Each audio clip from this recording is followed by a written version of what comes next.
Everybody makes mistakes. It's been my experience that people feel that your faults or your mistakes is greater than the person that made it.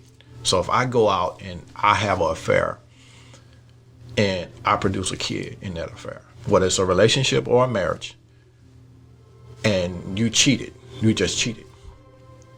A lot of people feel like my sin or my discretion is greater than their discretion. But let's be real, it is not. A mistake is a mistake. A fault is a fault. We say that, I cheated or I did whatever in a relationship because of your actions. No, I have learned this the hard way. You cheated or you did what you did because you made that decision. The fact that someone else did you wrong is not an excuse to go out and do anything on both sides, male or female. And so many times in this process, in this journey that I've been on personally, I've heard people say that I've said it, I've done it, I'll be the first to admit it. But when I had the chance to really grow and mature within myself and spiritually, it's wrong on both sides. And, we really need to stop feeling like, playing that card against each other that, one wrong is greater than the other wrong, and start using what someone did to you as a reason why you went out and did it. You did it because you chose to do it. Because God gave you free will to choose to do whatever you want to do. You can either choose the hard right, which is painful, your emotion, your feelings are tied into it, or you can choose to do the hard right and do what's right and what you know is right. So when it comes to relationship, I've learned to take that new perspective on personally. I've been married twice myself, and I've been through some things. I made a lot of mistakes along the way, and I learned from those mistakes. I could say sit here on this podcast and say, well, I didn't have a father. The people that I seen growing up that had marriage, there was issues there, but they stayed together. I mean, I could give a ton of reasons why, I went through some of the issues in my marriage, but the bottom line is, it's Kelvis. I'm the common denominator.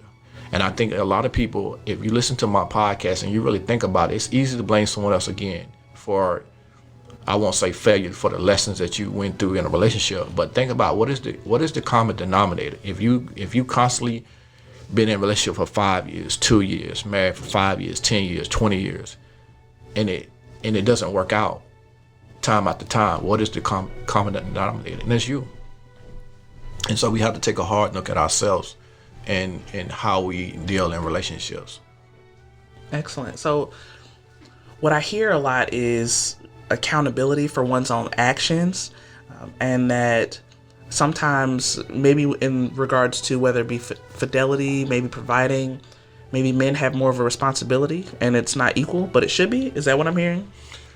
Well, I was raised that the man take care of the biggest bills in the house. I mean, that's how my mom kind of put that to me.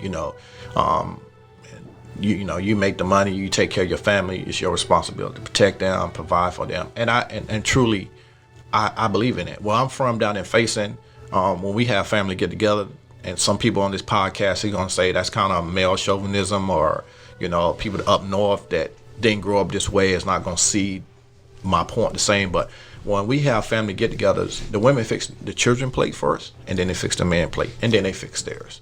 The man do the most of the grilling, the cooking, the meats and stuff like that. My aunt, my mom, they would make all the sides.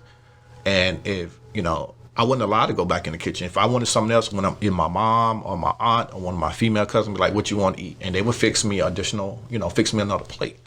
But I also was raised. My mom worked 2 jobs. As I got older and my grandma died, and I was home with my mom. She raised me how to wash clothes. She taught me how to separate colors, whites and solids, because she got tired, to be honest, her bras and panties being different colors. And so she raised me to clean the house, how to cook. My grandma taught me how to cook, and they instilled in me that they didn't want me to rely on a woman, even though I was treated like a prince growing up. But they also taught me the value of learning how to take care of home, how to cook, how to clean for myself. And I pride myself because I can cook just as good as most women. I can keep a house as good, if not better, than some women. So saying all that, I had a unique background and perspective growing up that a lot of people, or some people, may be able to relate to, and that's just the culture that I grew up in. So yeah, it was definitely I think a great experience for me growing up in the fashion I did and the values that they instilled in me. And my mom to this day is not even married. She never been married, and she always joked that me and her grandkids won't let her get married. But we're gonna find her somebody eventually.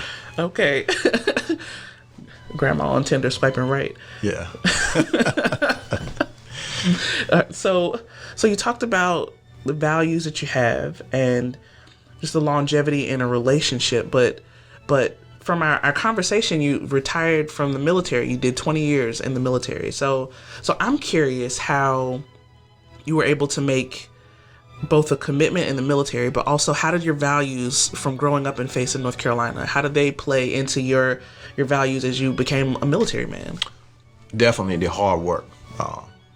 Work hard for what you want. When I came in the military, as a private, and anybody that's been in the military, you get the work detail, the bottom of the pit, details. And a lot of my friends, they would complain, and I was like, hey man, I don't work in these fields all my life, and on the picker farm and in sheds and stacking trucks and loading produce and all these things growing up. So if I saw you say, hey, you need to get in and clean that, and anybody in the military know the bathroom in the motor pool where they keep all the vehicles is one of the nastiest bathrooms probably in the military. And we used to get that detail. Hey, I need a couple of privates, go clean that latrine, and it'd be nasty. So it taught me the value of hard work. It taught me, to go after what I want and to work hard. And I thank God for the decision of going in the military, because it gave me the opportunity to see the world, to experience different things, to sharpen my values, my soft skills, to really grow into the person of who I am. And I met a lot of great people along the way that instilled a lot of values in me, other values in me that I already had, and enhanced them. I would say enhanced those values that I had already instilled in me by my mom, my grandma. And for me, some people may not see this point, but I had the opportunity to be in the reserve and active duty. I got an opportunity to be on both sides of the fence, and there's good and positives on both that side of the fence, being in the reserve and being on active duty so many years. So I thank God for the experience and the lessons that the military taught me. And I met a lot of great, some of my best friends is from the military, and we have a very special bond. And I know these people I can count on really almost better than my family in some aspect. Wow. That's just God having true. The bond that we have had and made over 20 plus years is incredible. And wow. So I'm very, very thankful that I did make that choice to go in the military. That's incredible. That's a blessing. A lot of people go into careers that they do it because it makes sense in that time in their life, which that might have been the situation for you with the military, but they don't enjoy it every single day. They can't walk away talking about the things that they're grateful for. So the fact that not only can you talk about the wonderful experiences that you had in seeing the world, but also the amazing connections that you made and enhancing the values that you had. Don't get me wrong. Now, there's junctions. There was junctions in my career where I was at 10 years, and I was thinking about getting out and staying in Colorado and working for the federal prison system. And what kept me in was they said, okay, we'll give you a bonus and you can go to Germany. I'm like, oh, man, I've heard so many great things about Germany. So, oh yeah, I take this. You're going to give me $20,000, $10,000 up front, and they tax you 20%. So I walked away with $7,300, and the rest they prorated over the period of time that the contract was. So I jumped on it, and I was in Fort Carson, and my platoon sergeant with Dow. A lot of people in the air defense know retired Master Sergeant Dow, and he said, hey, he's known because he has humongous hands. Like, I got big hands, but Dow hands was twice the size of mine, and he was known for how big his hands were. He was a tall guy, and he said, hey, Tan, you better jump on there. And I had a squad leader, Staff Sergeant Jackson, and he stuttered real bad. You go to Germany and you're gonna love it. And so they convinced me, and plus that money and looking good. I was an E4. They sent me to the board. And so, that was a great move for me. I met my first wife while I was in Germany, and so I had a great time in Germany. I ran the streets hard, and met some great people over there. And it was I got a chance to travel all over the world, from France to the Netherlands to Belgium. I mean, I went to a lot of places and got to see a lot of things that I think that if I never went into the military, I would have never had that opportunity. So, and there's been other times where I thought about getting out as prior to that, like, man, I'm tired of this. Because sometimes people come into your life and it's not always positive. But, if you keep the faith and you know what you want, God will take care of you, and he truly took care of me. No matter, and every day in the military was easy. I had went through a few things in the military.